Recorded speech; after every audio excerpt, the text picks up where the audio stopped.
Cheating wife is mad. I demanded a DNA test and left her alone with 4 kids. I'll go right ahead and say the obvious. I deserve this, I'm the villain, it's all my fault. I know. But my goodness, I can't handle this. I'm posting here in the hopes that someone has advice on how to win back a betrayed spouse. Back in 2001, yes 20 years ago, I was young and dumb and did something horrible. I had been with my husband, boyfriend at the time, for 5 years at that point. We grew up in the same hometown, part of the same friend group as kids, and fell in love in high school. We've been together ever since. After college, however, I got it into my head that my relationship was holding me down and stifling my self-expression. My best friend Julia agreed with the sentiment. Together, we'd go out clubbing, leaving our boyfriends at home. We wouldn't do anything bad, but still there was a thrill to knowing that other guys were looking at us. Well, as they say, never play with fire. The more we partied, the more Julia would want to cheat. Eventually, she started making out with other guys at clubs. And I'm ashamed to say that for a few nights, I did the same, dancing with guys and kissing them. I put a stop to this after a few such incidents. I felt disgusted with myself, with her, with these strangers I was kissing, and most of all, I felt horrible about cheating on the love of my life. I told her that I couldn't hang out with her anymore if she was going to continue her cheating ways. She understood, and she put a stop to it as well. Of course, all my moral indignation didn't give me the courage to actually fess up to what I did, so we kept it out secret. Skip 20 years later. I've hence married that boyfriend, and he's my husband now. We have 4 children, 18, 17, 14. Over these 20 years, my best friend has practically faded out of the dating pool entirely. She has a successful business of her own, inherited from family, and she dedicates her life to running it. Her social life is essentially hanging out with me or my husband, and sometimes babysitting the kids. Well, it turns out that she has gotten so chummy with my husband that one night, in February of this year, she had too much to drink, and she ended up letting spill our little cheating incidents back in the day. She didn't mention that I only did it 4 times, kissing 4 different guys in total. Understandably, she doesn't remember those specifics, she just remembers that she cheated for almost an entire year and remembers I was doing generally the same. To make matters worse, she said this while my oldest son was upstairs, and my son heard everything. I was away for the weekend with our 3 other kids, visiting my parents, and my poor husband had to calm my son down while also trying to make sense of what Julia was telling him. I never knew that the night I left would be the last time the love of my life would ever kiss me. I came home the next day, and my husband sat me down and asked me point blank if I ever cheated on him. I could tell from the look in his eyes that he knew everything. I admitted that I had. He was so calm that it scared me.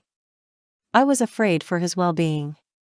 He's usually so proud and charismatic, and that day he just looked serene, detached from our relationship, detached from me. He told me that he wants a DNA test on all of our children, which of course I agreed to, because they're his. He's the only man I've ever slept with. We waited for the test results for 1 week, and my son wanted nothing to do with me during this time. When the results came back, I thought that we could finally start on rebuilding our foundation of trust. I had all the energy in the world to put into our marriage, and to show my man that I was worth his time and his love. The day the results came back, he told me he wanted a divorce. We have been separated since March of this year. He has purchased a condo in the downtown area of our city. My oldest 2 kids spent 100% of their time there, while my youngest twins split their time with me and with him. He refuses to go to marital counseling. Our jurisdiction has a 6-month wait before a divorce can be finalized, and that expired in October. So as of October 23rd, I'm a 42-year-old divorcee with 4 kids, 2 of whom hate me, the others see me as the reason their lives were upturned. I cut Julia out of my life. I know this wasn't her fault, I know I was the one who chose to lie and I deserve the consequences, but still I associate my life's total ruin to her. I blame her even though it doesn't make sense. And just last weekend, one of my younger kids mentioned that Julia has been sleeping over at my husband's condo. I am incensed with jealousy, and hatred for her, and anguish at this whole situation. I need to win him back. This isn't how our lives are supposed to end. We have worked so damn hard to build our home and he can't share it all with her, while I rot out here in the cold. Even the thought of calling him my ex makes me want to shrivel up and disappear. Update. Well, I did something I never thought I'd do.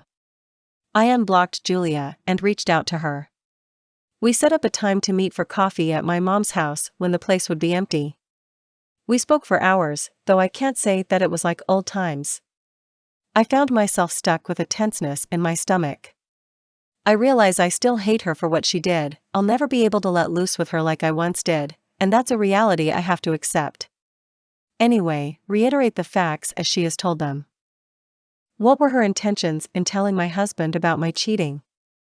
It was purely a drunken mistake, with no real rhyme or reason behind it.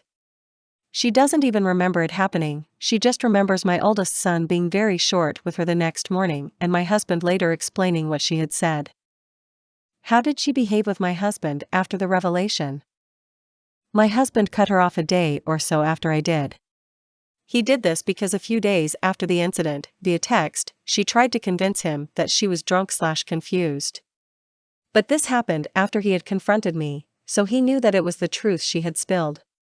He wanted space from her, because he associated her to all of my lies. How did she get back in touch with him after he blocked her? He didn't block her, he just told her to not contact him again. She promised to keep her distance from him and the kids. 3 months later, she reached out to him again because she has been getting help with her alcohol use, and she wanted to apologize for all the harm she did. After that conversation, they kept in touch. Why is she spending nights at his place? She's been finding it hard to stay at home alone during winter because of her old drinking habits, and wanted some company. She sleeps in the guest bedroom and obviously they don't drink together or anything. She apologized for the confusion it caused my twin daughters. I allowed myself to feel hopeful here.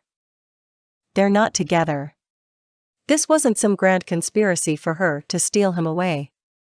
I still have a chance. But I had to make sure. Did she ever sleep with him? Yes. After the divorce finalized, they hooked up a few times to let off steam. She insisted that I shouldn't worry because they never tried to pursue a relationship. There's way too much resentment and baggage for it to work, and she doesn't think she's his type. There it is. I cried when she admitted this. She cried and apologized. I must have told her that I hated her 1,000 times. I really do hate her. I hate her more than I thought was possible. She knows how much I love him. She knows how much I need him. And yet she still manages to knock things over and out of place no matter how it hurts me. I told her to get out after that. I haven't blocked her again. She wants to be back in my life. But there's no chance in hell I ever want to lay my eyes on her if she's sleeping with the man I love. I know some women can swallow their pride and do it, but I can't. So that's where I'm at. At least they're not in love or running off to get married. I tell myself that he's just using her to try to fill a hole in his heart. I tell myself that letting off steam is not how anyone would describe meaningful sex.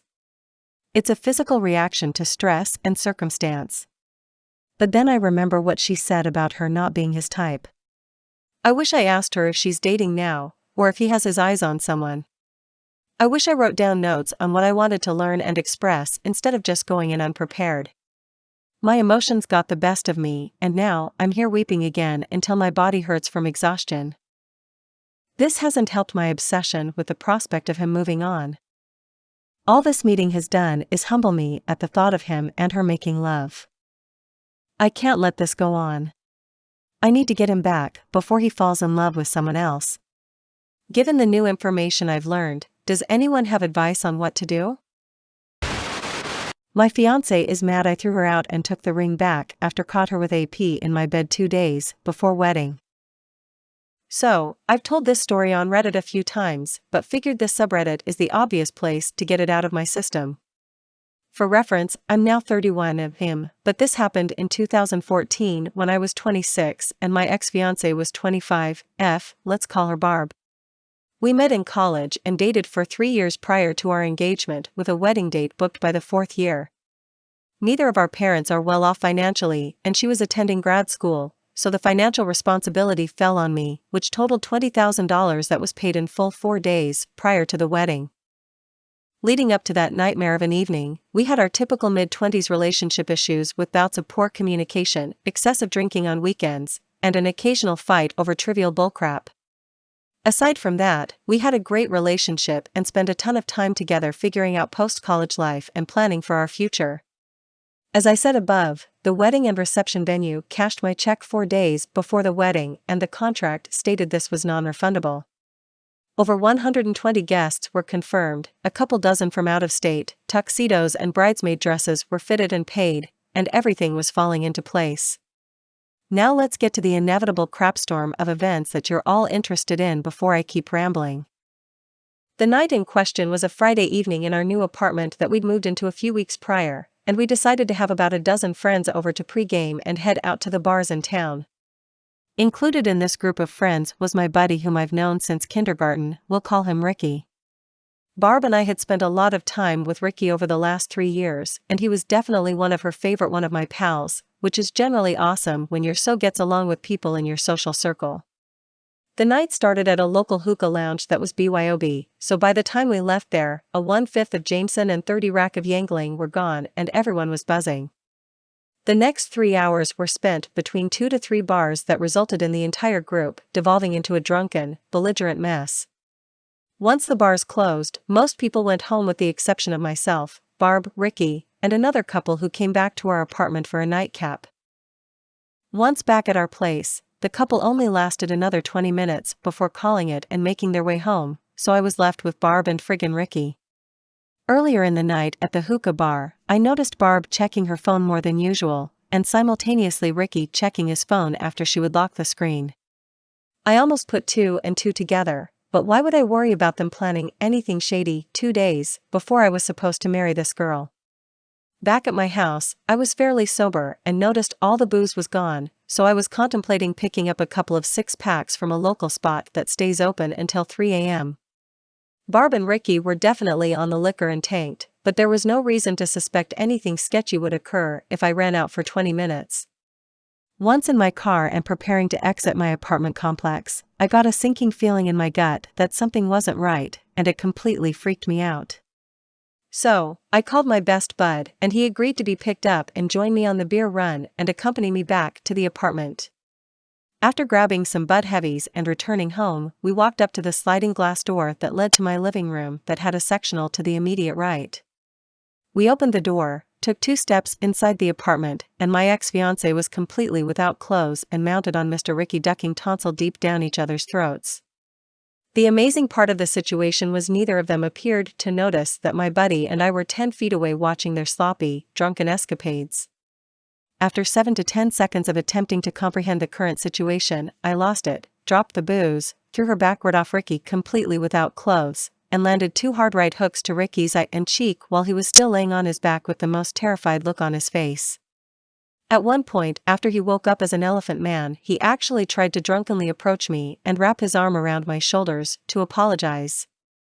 That didn't go well either, because I slapped him up, threw him on the ground and held him there for a few minutes with my knee on his temple region, kind of like a dirty cop. Hopefully, that was humiliating enough to encourage Ricky to make better choices when hanging out with someone else's significant other.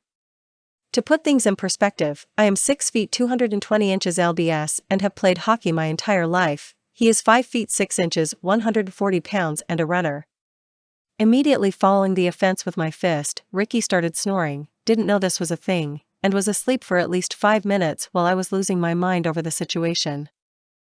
Without thinking, I called her parents about 10 times until they woke up and demanded they come to pick up their cheating daughter immediately.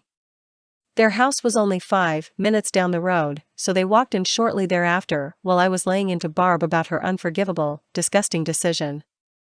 Her parents frantically walked into me screaming at Barb, Ricky butted out on the couch, and my buddy mediating the situation. The first thing I told everyone was the wedding was ducking off. I demanded the ring back and said I'd rather lose $20,000 than spend the rest of my life with a cheating damn girl. Her parents spent the next 20 minutes attempting to talk me out of it and occasionally defending Barb's actions, saying things like, "Why can't you forgive her, or isn't it too late to cancel the wedding?" Meanwhile, Ricky woke up and the right side of his face had swollen to the size of a grapefruit and his left eye was completely shut. Kicking him out of the apartment was tough because he was too drunk to drive, so I called his brother who was 20 minutes away and spent that time laying into Barb, Ricky, and her parents. Surprisingly, I was able to stay level-headed enough to express my thoughts in such an extreme state of rage. The few times I've been this upset in the past, my brain felt like it was scrambled and I had a hard time condensing and forming my thoughts into logical statements. Not this time. By the time Ricky's brother picked him up and Barb's parents shuttled her home, I had systematically picked apart any objection, opinion, or plea for reconsideration expressed by everyone in the room. It felt really ducking great. I'm not going to pretend the following months were easy and everything worked out in my favor. 2 months later, the pharma company I worked at decided to lay off my entire division. I had racked up thousands in credit card debt to pay for the wedding, unemployment haunted me for 5 months, and I was diagnosed with major depression. Life was ducked up for a few years, and I wouldn't wish that on anybody, but now that I'm 31 things have settled down and I couldn't be happier. Thank you for letting me get this off my chest. We have reached the end of the story. Let's listen to some of the comments by our Reddit listeners. Comment 1. I can't believe the parents tried to defend her. I think that's ridiculous. I hope you found someone better than her. OP reply. Yeah, my buddy that walked in on them with me actually started to get quite defensive when he heard both parents trying to talk me out of it. He jumped in without hesitation and defended me, so that was pretty deep. I found someone about a year later whom I dated for the next 4 years, but she wound up being an emotionally/verbally misused workaholic who was severely disliked by my friends and family. I bailed on that relationship last June and haven't had any desire to re-enter the dating game the last 10 months. Wasting 8 years with 2 women is an exhausting experience. Happily single I shall remain. Comment 2. Man, I thought this story would go a different way, like you act like nothing happened and reveal it at your wedding ceremony with proof and dump her there. This would have turned her world upside down. What's the status of them now? Are they dating? OP reply. Well, she cheated on the next 2 boyfriends immediately following our relationship, 1 a week before they were supposed to move to Cali, we're in PA. I know she's dating someone now, but since she's cheated on the last 5 boyfriends, it's safe to say she's a serial cheater. Sucks for him. Comment 3. I wish there was some way for you to get some of the money from Barb or her family for the wedding. Did you consider reselling the engagement ring? You really never saw any red flags before that Friday night at the hookah bar? Never thought something was off before then? OP reply. I received no compensation from her family to cover any wedding expenses, but they aren't exactly well off, so I wasn't expecting anything at all.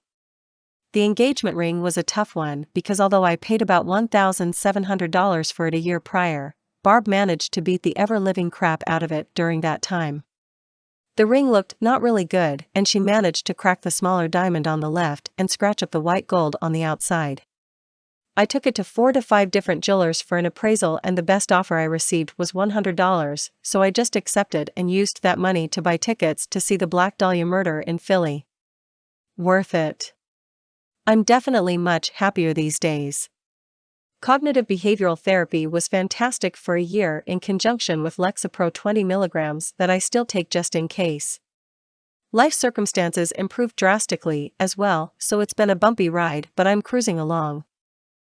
The only red flag I saw previously happened about 6 months prior to the wedding, and in hindsight, I should have walked away instead of waiting. We all were out at the bars sitting around a large table drinking pitchers and chatting. I was on the opposite side of the table from Barb and Ricky, who were sitting next to each other, but that was no big deal. I was hanging out with other friends. During the course of the night, I noticed some shady things like secluding themselves from the group conversation, paying me no attention, talking secretively to each other at close range, etc. After the bars closed, I drove Barb back to her parents' house and said goodnight, but felt like something was off all night, so I went to Wawa and got some food and circled back to the apartment complex to play private investigator. I dropped her off around 2:15 a.m. and around 3:05 a.m. I saw the unmistakable 2004 Audi S4 with electric blue paint and black wheels making its way towards her apartment. Ricky parks out front and waits. Meanwhile, I'm about 100 feet away to his left having heart palpitations, and a minute later out walks Barb in a new outfit and happily strolling to his car. That's when I threw it in reverse, switched on my high beams, and floored it directly towards Ricky's driver's side door to announce my presence. Neither of them knew how to react, obviously, but their excuse was that they both just needed someone to talk to and I have nothing to worry about. Well, that didn't go over well. Ricky was told to duck off back to his mom's basement and I decided to sleep over at Barb's to ensure he didn't show up again. It took a few weeks to reconcile with Ricky, but they both assured me over and over that I had nothing to worry about going forward. Well, apparently, I did mother duckers. My only advice to you: find the strength to speak up if you're feeling uneasy about something your significant other is doing on their end. If you let everything that bothers you slide and they're the type of crapbird who you suspect of cheating, they'll find ways to take advantage of that lack of accountability. Honestly, you're much better off being thoughtful and direct when communicating with your so than holding back your concerns about questionable behavior. You're worth it, and if you uncover infidelity or something related, you'll be so thankful for confronting your so and taking appropriate action instead of finding out 5 years from now. My wife cheated on me and now asking reconcile to be better parents for our daughter. My ex-wife, 37F, cheated on me, 37M, 6 years ago when I discovered her in a 4-month affair with a married man. We share a 15-year-old daughter together and co-parent exclusively through my sisters or email. I found out because AP wife sent me all of the pictures and videos that they took cheating on us with on his phone. Some of the deal breakers for me was she did some things with AP but flat out refused to do those acts with me, citing that those acts were disgusting, against her integrity as a woman. She literally told me her body, her rules. Before presenting her with the evidence I had given her a chance to come clean. However, she gaslighted me. Even swore on our daughter's life. I told her if you had any integrity or respect for me at all, you would tell me the truth right now. She held firm that I was crazy and making wild accusations with no facts. So I then present the facts. When confronted with the evidence, she broke down and looked me in my face and said she is a piece of crap and knew her betrayal was beyond disrespectful and ultimately something I would never forgive. I told her going forward, under no circumstances except health, safety, and the life or death of our daughter should she contact me. We divorced soon after. Fast forward 6 years later. Last month, my daughter asked would I attend a dinner that she was cooking to prepare for her baking/cooking competition. I of course agreed, but the kicker was her mother/my ex-wife would be there too. She knows why we divorced and accepts my NC with her mother. Mind you, I haven't seen or spoken to my ex-wife in close to 6 years. At the dinner, some of my former in-laws and ex-wife were there, and Will as my sisters and myself. My daughter's food was delicious and everything went smooth. 1 week after the dinner, I received a phone call from my ex-wife that I obviously answered because I thought something was wrong with our daughter. Nothing was wrong with our daughter, but ex-wife wanted to sincerely apologize for her actions in the past and the damage she did to break up our family. She said that our daughter almost had a breakdown with the fear of her asking me to be in the same place as her and that our current dynamic is not healthy. She wanted to know was there any way to healthy coexist for future events with our daughter. I did not interrupt her and let her finish what she had to say. When she finished talking, I responded by saying no and discontinued the call. Here is where I need advice. My sister told me my ex-wife is truly ashamed and sorry for breaking up the family and just wants a healthy environment for our daughter. Sister tells me to move on and to think about our daughter's mental health. I reminded my sister that what value am I to my daughter's life if I am unhappy? Ex-wife does not make me happy. So Reddit, I need unbiased opinions. Should I forgive my ex-wife and move on to build a better co-parenting relationship with my wife for my daughter's sake?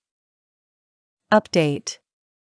I spoke to my 15F daughter yesterday, and what she had to say was an eye-opener. She told me that she knows that I love her and would do anything for her, so she doesn't want to use my love for her from me by making me do things I normally would not otherwise do. She says her mom is struggling with sadness sometimes and tells her all the time that your father is not ever going to move past hating me, which makes it hard for everyone else to stop judging her for her past as well.